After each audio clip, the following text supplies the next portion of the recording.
नमस्कार, मेरा नाम गिरिजेश वशिष्ठ है। पेट्रोल का दाम 100 के आसपास पहुंच गया है, लेकिन इस 100 के दाम ने पता है क्या किया है? हिंदुस्तान की अर्थव्यवस्था को डुबो दिया है। पेट्रोल से अर्थव्यवस्था का क्या कनेक्शन है? किस तरह से भारत 2015 के बाद से लगातार अर्थव्यवस्था के पथ पर फिसलता चला जा रहा है और सिर्फ एक पेट्रोल एक ऐसी वजह है जो लगातार अर्थव्यवस्था को नीचे की तरफ धकेल रही है। वो मैं आज आपको समझाने की कोशिश करूंगा। मैं आपको ये बताना चाहूँगा कि सरकार ने कौन सा एक गलत फैसला लिया था अर्थव्यवस्था के हिसाब से, और ऐसा कौन सा एक सही फैसला हो सकता है जो हिंदुस्तान को रास्ते से ला सकती है। ये सारी जानकारी आपको मिलेगी इस वीडियो में।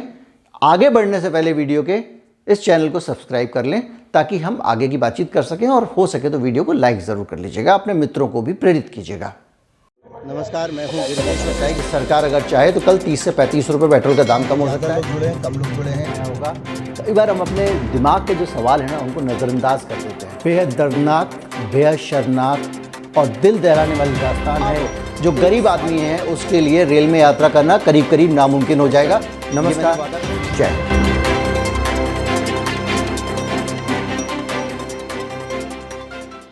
भारत की पेट्रोल की गलत नीति के कारण भारत की फिसलन, भारत के गिरने, लड़खड़ाने की कहानी शुरू होती है 2015 और 16 में। 2015 और 16 में अचानक कच्चे तेल का दाम इंटरनेशनल मार्केट में नीचे आना शुरू हो गया। जब कच्चे तेल का दाम धड़ाम से गिरा तो सरकार के पास में दो विकल्प थे। एक विकल्प ये था कि सरकार अपनी तरफ से उसको कंपनसेट करती, क्योंकि कच्चे का तेल का दाम कम गिरने का मतलब ये था हिंदुस्तान में बहुत ज़्यादा तेल का इंपोर्ट होता, बढ़ जाता है इंपोर्ट, क्योंकि तेल सस्ता हो जाता, उसकी खपत ज़्यादा होती, वो हर जगह इस्तेमाल होता है, प्लास्टिक में भी उसका इस्तेमाल होता है, डीजल का इस्तेमाल ट्रांसपोर्टेशन में होता है, खेती में होता है, सारी चीज़ें में उसमें वो खपत ज़्यादा हो जाती क्योंकि सस्ता हो जाता। सस्ती जब चीज़ें होती हैं तो उनका कंजम्पशन बढ़ जाता है, तो डिमांड सप्लाई के रूल के हिसाब से।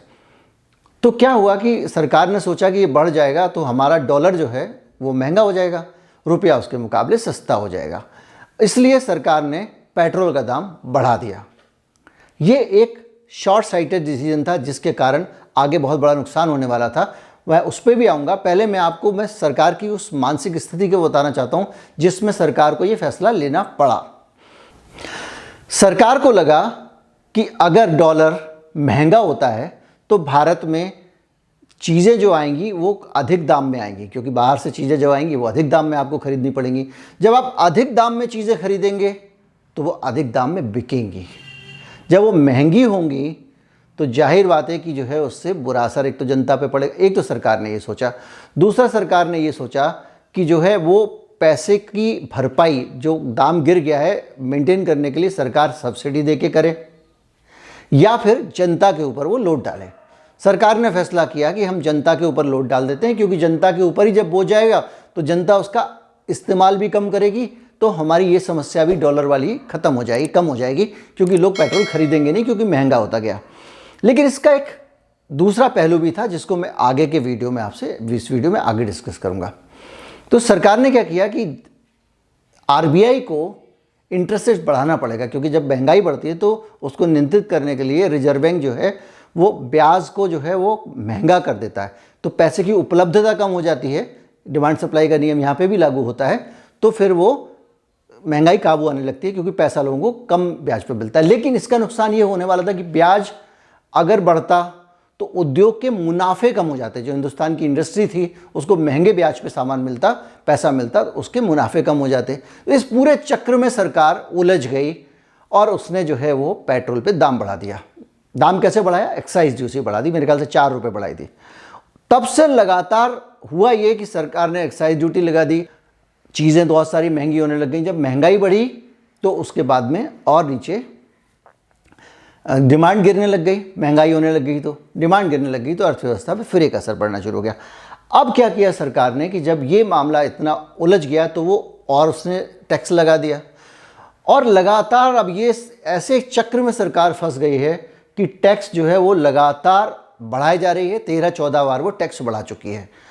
अगर उस दिन 2014-15 में जब अरुण जेटली साहब वित्त मंत्री थे, इसकी जगह ये फैसला किया गया होता कि पेट्रोल का दाम अगर गिर रहा है तो उसको थोड़ा कम होने दिया जाए। दाम अगर कम होता तो मानते हैं खपत बढ़ती, मानते हैं कि डॉलर जो है वो महंगा हो जाता, लेकिन मैं आपको ये बता रहा हूँ कि डॉलर कैसे महंगा होने के बावजूद महंगा नहीं होता और सस्ता भी हो सकता था। तो क्या होता कि जो आर्थिक गतिविधियां हैं पूरे देश में तेज हो जाती हैं। किसान जो है वो रात को अगर अपनी जनरेटर से अगर सिंचाई करता, थोड़ा दिल खोल के करता, सामान और रसद एक से दूसरी जगह जाती तो ट्रांसपोर्टेशन पे जो खर्चा था वो कम होता।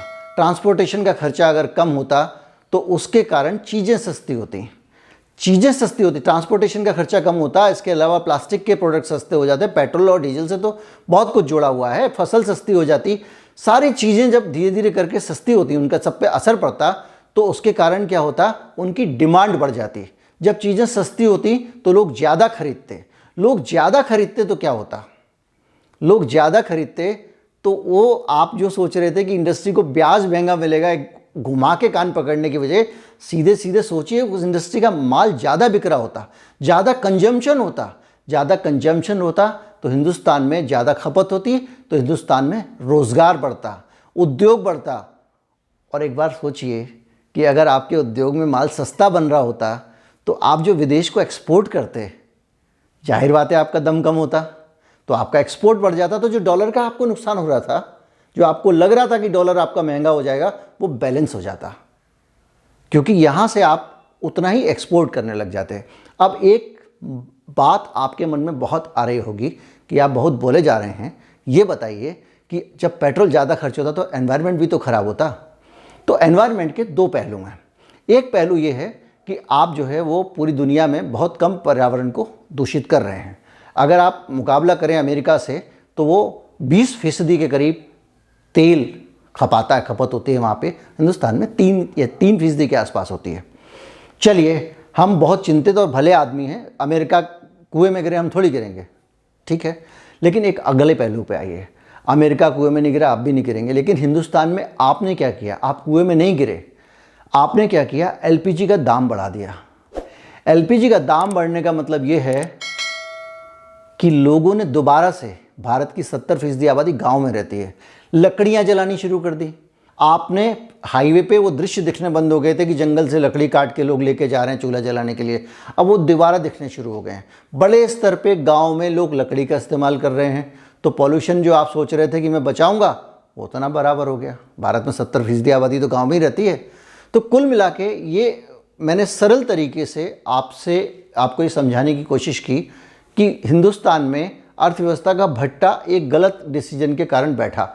अभी भी सरकार के पास मौका है कि जो पेट्रोल पर टैक्स बढ़ाती जा रही है उसको कम करती जाए।